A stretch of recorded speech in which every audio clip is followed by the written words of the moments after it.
Hey guys, you're watching PhoneArena's video review of the LG GS170. It's a basic entry-level flip handset available through T-Mobile. It's free on contract, so you're not going to spend anything. There's nothing too appealing as far as its design goes, but it may be suitable for people who are looking for just a basic handset out there.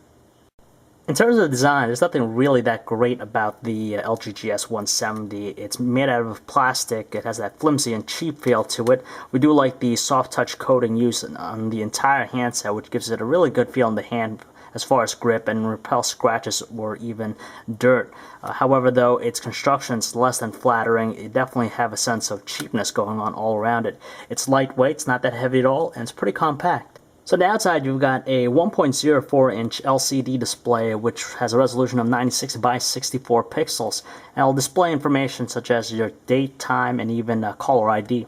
When you open up the handset, you're going to be greeted to its 1.8-inch LCD display, which has a resolution of 176 by 220 pixels, and support for 262,000 colors.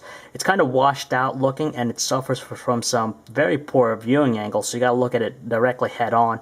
And on top of that, text do look a little bit fuzzy on there. Thankfully though, the numeric keypad's quite usable. Even though it's flush to the surface, it has a really solid tactile feel when you press down each button. Same thing applies to the directional pad. It has a nice layout and also well sized too. On the left hand side, you have your adequately sized volume rocker, and on the right side you just have your micro USB port. On the top here you have a VGA camera, and when you take out the back cover, it'll just give you the access to the battery and SIM card slot. As far as the platform is concerned, it's a very basic looking interface, nothing too fancy about it, but we do like the fact that they add some elements like that 3D cube effect when you're getting into the main menu.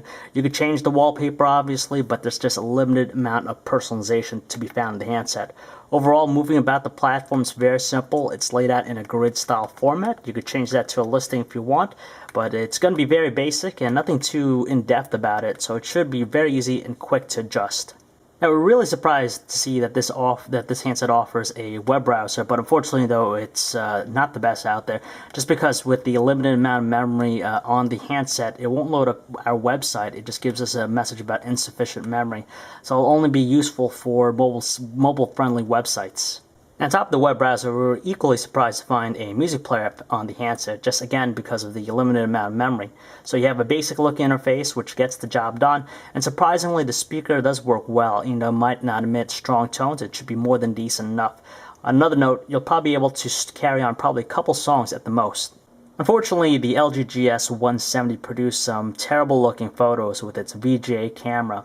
They look like paintings just because they were muddy looking and lacked any detail.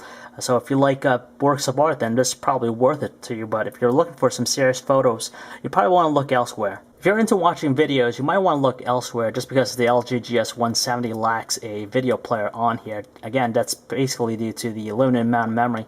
On top of that, even though it does carry a VGA camera, it doesn't have the ability to shoot any videos with it. Now, it's hard to imagine how a device like the LG GS170 fails to even produce decent calling quality, especially when it's geared towards the entry-level market. First of all, the earpiece was kind of weak, and on top of that, our voices did sound somewhat staticky. On our caller's end, there wasn't that much background noise, but they said that our voice did sound somewhat hissy. When we switched over to using the speakerphone, though, it was even worse just because it kind of reminded us of a walkie-talkie, and there's some echoing to be found as well. We didn't find any issues as far as signal strength. It managed to retain a connection to the network, no major fluctuations. And the best thing about the handset is its superior battery life. We managed to get 12.5 hours of talk time when the manufacturer has it rated for 7.5.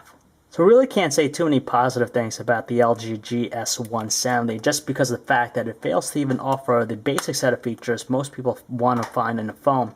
On top of that, it has that very cheap-like feel to it from a design aspect and even to the choice of materials. It's like a gift that you're getting on your birthday that you know is terrible when you open it up. It's free though, so you can't help deny accepting it. But if you're looking for something else, we'd definitely recommend looking at alternatives versus this one.